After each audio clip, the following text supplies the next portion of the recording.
nosotros hablamos acerca de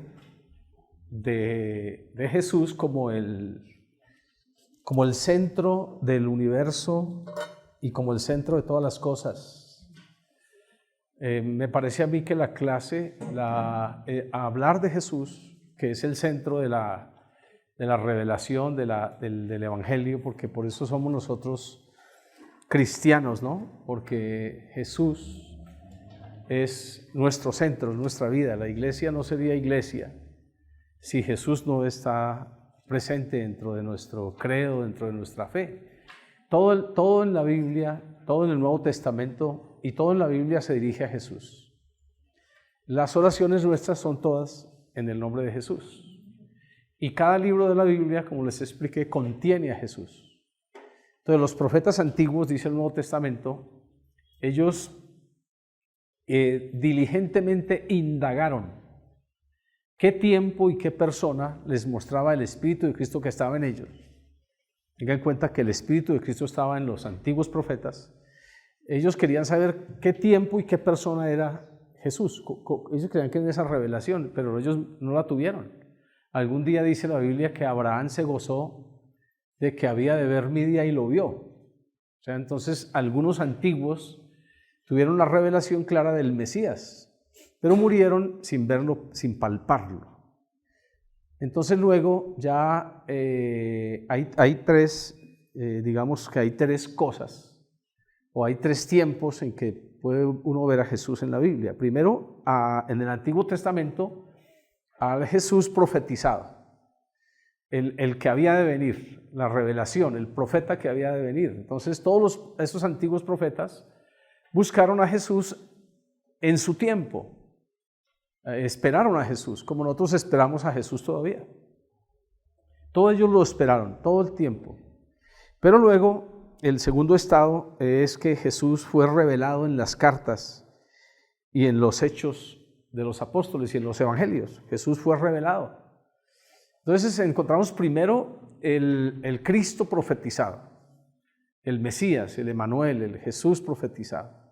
Pero luego lo encontramos revelado en los evangelios, en los hechos y en las cartas, lo encontramos ya revelado, tal como Él es. Ya empezamos a tener una revelación más clara y de tal manera que Jesús dice que las Escrituras son las que dan testimonio de mí. Entonces hablan del Antiguo Testamento y hablan de las Escrituras que están del Nuevo Testamento. Pero luego en las cartas encontramos digamos por lo menos cuatro revelaciones de Jesús. Primero, al Jesús humano, digo que por lo menos cuatro, pero añadámosle otra. Encontramos en la revelación de Jesús, encontramos al Jesús como hombre, como humano, como una persona de carne y hueso, natural. Ahí están en los evangelios. Pero también lo encontramos sufriendo, cumpliendo un propósito, que era la cruz. Realmente usted lee que Jesús no vino a otra cosa. Acuérdese que Él dijo, si es posible, pasa de mí esta copa, pero no se haga mi voluntad sino la tuya. Entonces Jesús tenía claro cuál es su misión en el mundo, a qué viene. Él tenía claro eso y eso está revelado en los evangelios. Pero luego lo encontramos al Jesús resucitado. Después de muerto lo encontramos resucitado en los evangelios. Pero luego lo encontramos también sentado a la diestra del Padre. Ya lo encontramos en otro estado distinto, de otra manera, ya no sufriendo, ya no humano, ya lo vemos resucitado, muriendo y lo vemos resucitado, pero lo vemos sentado a la diestra del Padre, ya con todo el poder. Pero luego también lo encontramos en las cartas como la persona que tiene un nombre que es sobre todo nombre, como el que tiene, y también lo encontramos como el que tiene toda la preeminencia en el universo, como el que el Padre que hizo los cielos y la tierra lo sujetó todo bajo sus pies, de tal manera que dice que en el final de los tiempos todo será sujeto mismo a Él, para que el mismo Hijo se sujete al Padre. Entonces fíjese que eso tiene un orden. Entonces en los evangelios, en hechos y en las cartas, Jesús es revelado como una persona y como las cosas que le nombré. Pero también encontramos otro estado de Jesús, otra revelación de Jesús en la Biblia, y es el Cristo glorioso, el Cristo que vendrá, el Cristo glorioso. Fíjense que uno podría pensar que Jesús, uno podría pensar en las visiones de Juan, que tuvo Juan de Jesús. Entonces, por ejemplo, Juan que es uno de los discípulos que más cerca estuvo de Jesús, es el que mejor revela la divinidad de Jesús, es el que mejor revela que Jesús es Dios, Juan, y creo yo que hay un valor en estar cerca de Jesús, en estar en comunión por la revelación que uno tiene. Entonces Juan tuvo varias revelaciones. Usted sabe que Juan dice, yo lo vi con mis ojos, soy testigo. Juan vio a Jesús como un hombre, como un ser humano, pero Juan vio a Jesús como un ser sufriente. Juan fue el que más cerca estuvo de la cruz. Él lo vio decir, Dios mío, ¿por qué me has desamparado?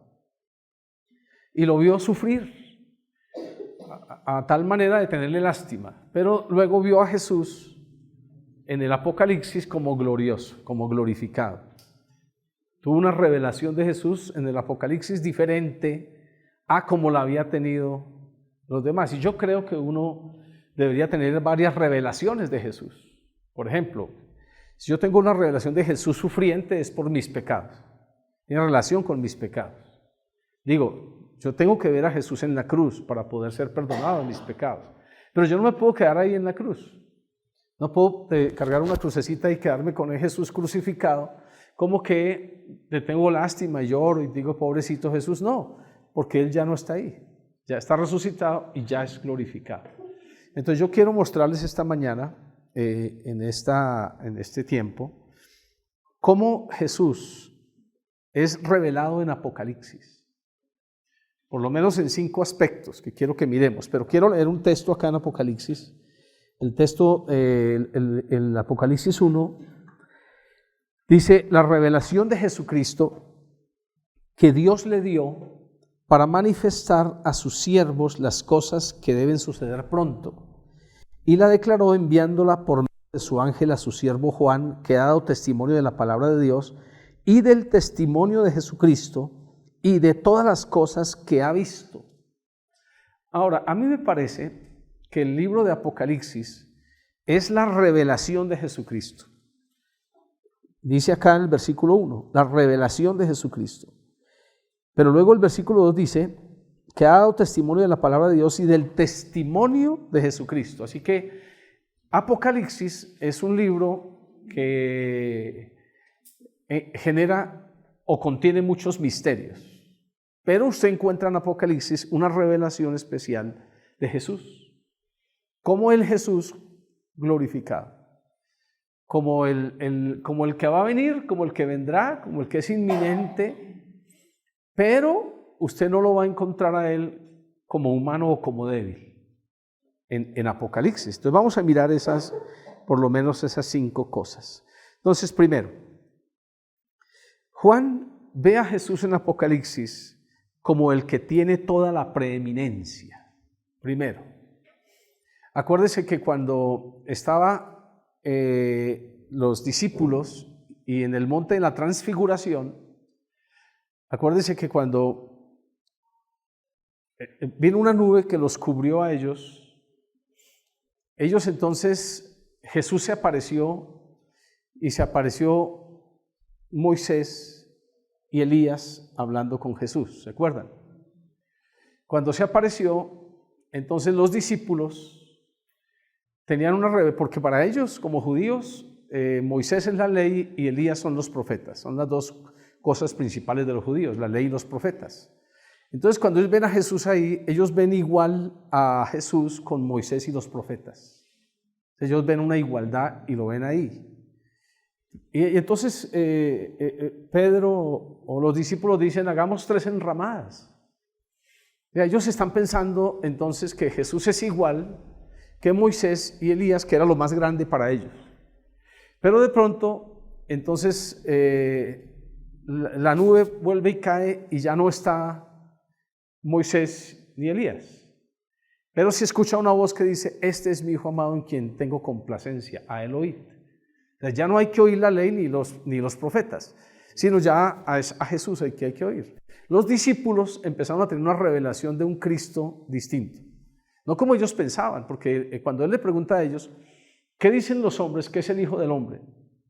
Algunos de ellos dicen, bueno, algunos dicen que tú eres Elías, otros que tú eres Jeremías. Bueno, ¿y ustedes quién dicen que soy yo? Pero usted ve que los discípulos, usted mira en los evangelios que los discípulos no tenían una revelación clara de Jesús. Esa fue como progresiva. No fue que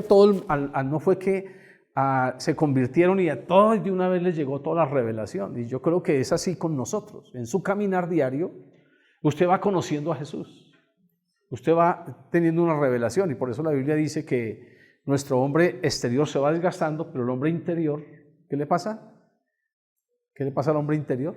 Se va renovando hasta el conocimiento pleno. Es decir, va llegando, va mejorando hasta tener una revelación mucho mejor. Eso es.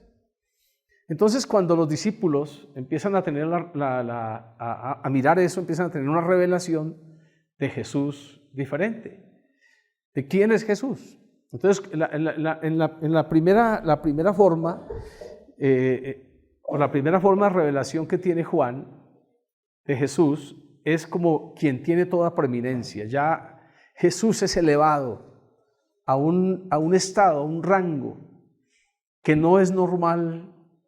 Es el Señor de los señores. Ahora mire el texto que les voy a leer. Apocalipsis 1, 5, 8 dice, y de Jesucristo el testigo fiel.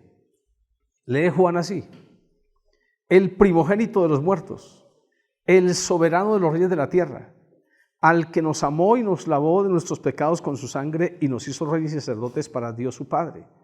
A él sea gloria e imperio por los siglos de los siglos. Amén. He aquí que viene con las nubes, y todo ojo le verá, y los que le traspasaron. Y todos los linajes de la tierra harán lamentación por él, sí, amén. Yo soy el alfa y la omega, el principio y el fin, dice el Señor, el que es, el que era, el que ha de venir, el Todopoderoso. Entonces Jesús es quien es revelado aquí como quien tiene toda preeminencia en Apocalipsis. Segundo, Jesús entonces aquí también es revelado a Juan como quien anda en medio de los 7 candeleros de oro. No sé si ustedes están familiarizados con el libro de Apocalipsis. Los 7 candeleros de oro son las iglesias, pues aquí mismo dice, son los pastores, pero a mí me interesa esto. Lo que quiero sacar es esto. Apocalipsis 1, 13 al 18 dice, y en medio de los 7 candeleros, a uno semejante al Hijo del Hombre, vestido de una ropa que llegaba hasta los pies y ceñido por el pecho con un cinto de oro. Su cabeza, sus cabellos eran blancos como blanca lana, como nieve. Sus ojos como llama de fuego, sus pies semejantes al bronce bruñido, refulgente como en un horno, y su voz como estruendo de muchas aguas. Tenía en su diestra 7 estrellas. De su boca salía una espada aguda de 2 filos, y su rostro era como el sol cuando resplandece en su fuerza. Cuando le vi, caí como muerto a sus pies. Y él puso su diestra sobre mí, diciéndome, no temas, yo soy el primero y el último, el que vivo y estuve muerto, mas he aquí que vivo por los siglos de los siglos. Amén. Y tengo las llaves de la muerte y del Hades. Ahora, fíjese usted, hermano, fíjese usted, que Jesús es el centro de la iglesia. Mire, en cada uno de los encabezados de las 7 iglesias, de Apocalipsis, algunos han dicho que cada una de las 7 iglesias del Apocalipsis son los 7 estados de la iglesia en el tiempo. Otros han dicho que es la iglesia en general. Bueno, lo que quiero resaltar aquí es que Jesús es el centro de la iglesia. Aquí está como el que anda en medio de los 7 candeleros de oro. Pero en cada uno de los encabezados, Jesús se muestra como un atributo de Jesús. Miremos por lo menos miremos uno. Dice, el capítulo 2, versículo 1 dice, escribe al ángel de la iglesia en Éfeso, el que tiene las llaves, el que tiene las 7 estrellas en su mano y el que anda en medio de los 7 candeleros, dice esto: yo conozco tus obras y tu arduo trabajo y paciencia, y que no puedes soportar a los malos, y has probado a los que se dicen ser apóstoles y no lo son, y los has hallado mentirosos. Yo conozco tus obras. Entonces, cuando se habla ahí a Éfeso, se está hablando de la omnipresencia, de la omnisciencia, del conocimiento de Jesús como Dios. Yo conozco tus obras. Entonces, cada uno de los encabezados de las 7 iglesias tiene un atributo de Jesús. Entonces, Jesús es quien anda en medio de los 7 candeleros de oro. Tercero, Jesús es quien está sentado en el trono. Es muy interesante que Juan ve a Jesús como sentado en el trono, o sea que ya lo ve como rey. Acuérdense que cuando hablamos de reino, la idea para los judíos que Jesús vino a hablar es acerca del reino. Entonces, Juan lo ve en el trono. Mire que Juan dice aquí en Apocalipsis que él vio un trono y vio al que estaba sentado en el trono. Entonces Jesús ahí ya está resucitado. La gente podía verlo con sus llagas, pero podía tenerle lástima. La verdad que el reino de Jesús no era un reino normal. Totalmente distinto a todos los reinos, porque los reyes venían de cuna, de alcurnia, de descendencia, pero Jesús pareciera que no. Hasta que se pensaba que Jesús era fruto de un adulterio. Hasta que de la descendencia de Jesús hay personajes interesantes, como por ejemplo Rahab la ramera o Ruth la moabita. ¿Saben quién era Ruth la moabita? Era la hija del incesto de Lot. O sea, esa era la descendencia. Y Rahab la ramera, entonces se pensaba, digamos que humanamente, Jesús no podría ser un rey. Entonces la genealogía trata de demostrar de dónde viene Jesús.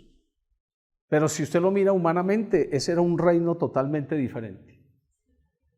Entonces cuando Juan ve a Jesús, lo ve en el trono, ve sus ojos como llama de fuego, pero hay algo interesante aquí.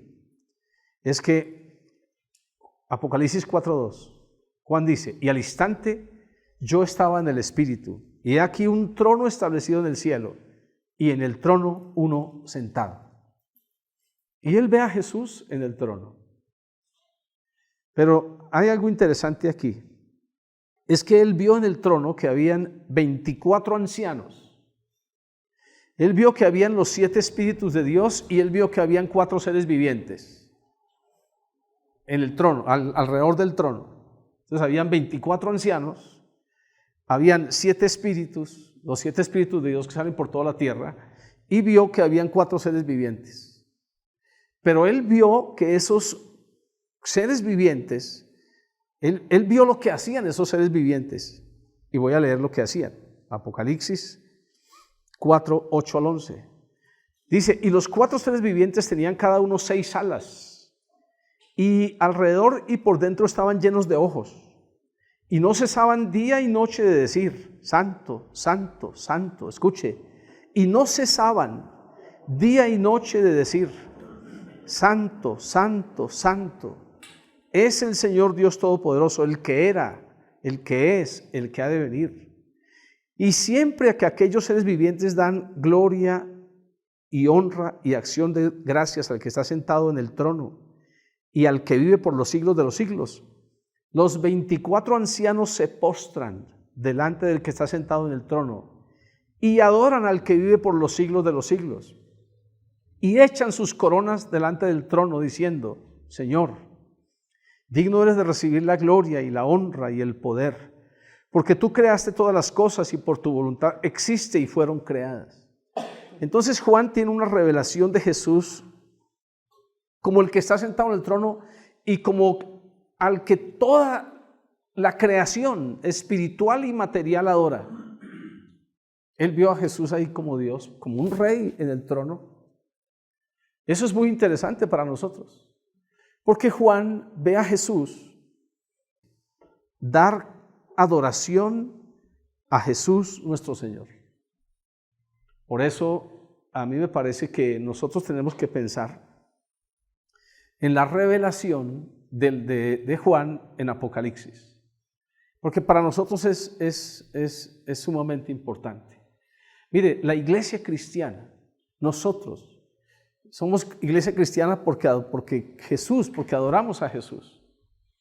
Pero cuando se niega a Jesús, cuando se dice que Jesús no es Dios, cuando se niega su humanidad, cuando se piensa pensar que Jesús fue un ser humano como nosotros, pero con pecado. Entonces, cuando quitamos de la iglesia a Jesús, entonces quitamos la iglesia. Ya no somos iglesia. Ya quitamos todo. Número 4. Juan vio a Jesús también como el Cordero de Dios. Y esto es muy interesante, porque no sé si se acuerdan cuando Juan Bautista vio que Jesús venía a bautizarse y él dijo: he aquí el Cordero de Dios que quita el pecado del mundo. Pero Juan, el apóstol, ve a Jesús como el Cordero de Dios. Apocalipsis 5:5. Dice: y uno de los ancianos me dijo: no llores. Ahora, ¿por qué estaba llorando Juan? Porque no había quien abriera el libro. No llores. He aquí que el león de la tribu de Judá, la raíz de David, ha vencido para abrir el libro y desatar sus 7 sellos. Y miré, y vi que en medio del trono y de los 4 seres vivientes y en medio de los ancianos estaba en pie un cordero como inmolado, que tenía 7 cuernos y 7 ojos, los cuales son los 7 espíritus de Dios enviados por toda la tierra. Ahora, fíjese esto que es interesante. Encabeza este versículo 5 diciendo que el león de la tribu de Judá, la raíz de David, había vencido, pero que él vio a ese león de la tribu de Judá que se habla aquí, que lo vio que estaba en pie como, dice, estaba en pie un cordero como inmolado. Ojo, como sacrificado, no sacrificado, como sacrificado. Ahora, ¿esto por qué es interesante para nosotros? Porque cuando él ve en el trono, ve al león de la tribu de Judá. Pues claro, todos queremos el león, pero él no ve un león. Él escucha que ahí está el león de la tribu de Judá, pero él va a mirar el león y ve un cordero. Y lo ve como inmolado. Porque esto tiene relación siempre con nuestra redención. Porque Jesús siempre tendrá relación con nuestra redención. Él es el Salvador. Él salvará a su pueblo de sus pecados. Entonces Jesús nuestro Señor, según la revelación de Juan, es el Cordero de Dios. Entonces va a tener siempre relación con nuestros pecados, con nuestra iniquidad. Por eso la Biblia dice: abogado tenemos para con el Padre. ¿Quién es el abogado? Jesucristo el justo. Siempre será así. Número 5. Juan entonces ve a Jesús también, aquí en Apocalipsis, como el jinete del caballo blanco. Ya terminando Apocalipsis 19, versículo 11 al 16. Entonces vi el cielo abierto, y he aquí un caballo blanco, y el que lo montaba se llamaba Fiel y Verdadero, y con justicia juzga y pelea. Sus ojos eran como llama de fuego, y había en su cabeza muchas diademas, y tenía un nombre escrito que ninguno conocía sino él mismo. Estaba vestido de una ropa teñida en sangre, y su nombre es el Verbo de Dios. Y los ejércitos celestiales, vestidos de lino finísimo, blanco y limpio, le seguían en caballos blancos. De su boca sale una espada aguda para herir con ella las naciones, y él las regirá con vara de hierro. Y él pisa el lagar del vino del furor y de la ira del Dios Todopoderoso. Y en su vestidura y en su muslo tiene escrito un nombre: Rey de Reyes y Señor de Señores. Entonces Juan ve a Jesús como el jinete del caballo blanco, como el del juicio, como el Todopoderoso. Ahora fíjense ustedes en estas cosas que vemos acá nosotros en Apocalipsis. La visión de Juan. es muy distinta a la visión de los evangelios de Jesús. Es una revelación clara que usted y yo tenemos que tener, porque el centro, vuelvo a repetir, el centro de nuestra fe es Jesús. Y es interesante que usted note que Jesús fue llevado a la cruz bajo el imperio romano, pero que cuando Él venga, Él va a destruir a esa cuarta bestia de Daniel, a esa cuarta bestia que creemos nosotros que tiene que ver con el imperio romano. Entonces Jesucristo nuestro Señor, al final de todos los siglos y al final de todos los tiempos, porque lo que nos sostiene a nosotros aquí es la revelación de Jesús, pero al final de todos los tiempos, Jesús, Dios Padre, hará que Jesús en todo tenga la preeminencia, porque Él es el Señor de señores y Él es el Rey de reyes. Esa es la idea de lo que cuando estudiamos nosotros cristología. ¿Cuál es la idea de la cristología? Que nosotros podamos levantar a Jesús en medio de nosotros. Ahora, les expliqué hace la otra clase, les hablé acerca de, como haciendo una introducción de la Trinidad, porque no podemos nosotros como desnaturalizar lo que es la Trinidad para ser solo Jesús, o sea, ser Jesús solos, digámoslo así, ser solo Jesús, no, porque es un conjunto de cosas, es integral. Cuando hablamos de integral hablamos de la Trinidad. Entonces, Dios Padre, Dios Hijo y Dios Espíritu Santo. Todas las cosas están dadas para que usted y yo oremos al Padre en el nombre de Jesús. Y hay un texto en el Antiguo Testamento que dice, honrad al Hijo para que no se enoje y perezcáis en el camino. ¿Qué quiere decir eso? Mi fe no puede estar sin Jesús. El centro de la iglesia, el centro de nuestras oraciones, el centro de nuestra salvación, el centro del universo es Jesús nuestro Señor, porque al Padre le plació hacer eso, porque nosotros no lo inventamos, sino que al Padre le plació colocar a Jesús como el centro de todas las cosas. Por eso, mis hermanos, todo el tiempo nuestras oraciones van al Padre en el nombre de Jesús, todo el tiempo, porque sin Él nosotros usted y yo no seríamos nada sin Jesús. Nadie puede ir al Padre sin Jesús. La misma Biblia dice, hay un Dios y hay un solo mediador entre Dios y los hombres. Jesucristo, hombre. Usted y yo, nosotros no pudiéramos, ni nuestras obras, ni nada, ni nuestro conocimiento, ni que fuera nuestra iglesia más grande, o pudiéramos ir al Padre sin Jesús. Todo está sujeto a los méritos y a la sangre y a lo que Él hizo en la cruz por nosotros y a su victoria y a su resurrección. Porque bien dice Pablo que si Jesús no resucitó, entonces vana es nuestra fe. Estamos en delitos y en nuestros delitos y en nuestros pecados. Claro, porque el fundamento de lo que sella nuestra fe es la resurrección. Y la resurrección y la glorificación de Jesús, que está sentado a la diestra del Padre, y todo lo que hemos visto acá, hace entonces que todo lo que nosotros vivimos tiene sentido. Hace que tiene sentido. Yo le estoy hablando de lo escriturario. Ahora, nosotros podríamos hablar de la experiencia que hemos tenido en el caminar con Jesús, que es otra cosa.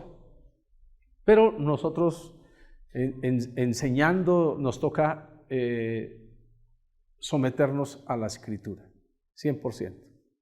Porque las experiencias no son la Escritura. Pueden validarla, pero no son la Escritura. Pero podríamos hablar nosotros de nuestra experiencia en el camino y de cómo Jesús es y de cómo se ha revelado. Es más, algunos predicadores dicen que Jesús se les apareció. Algunos. Pero vuelvo a decir, no, nos vamos a limitar a lo que está escrito. ¿Por qué razón? Porque si no, entonces se nos vuelve aquí Nos salimos, aquí nos salimos. Entonces, lo que está revelado en la Escritura. Bien, muchas gracias.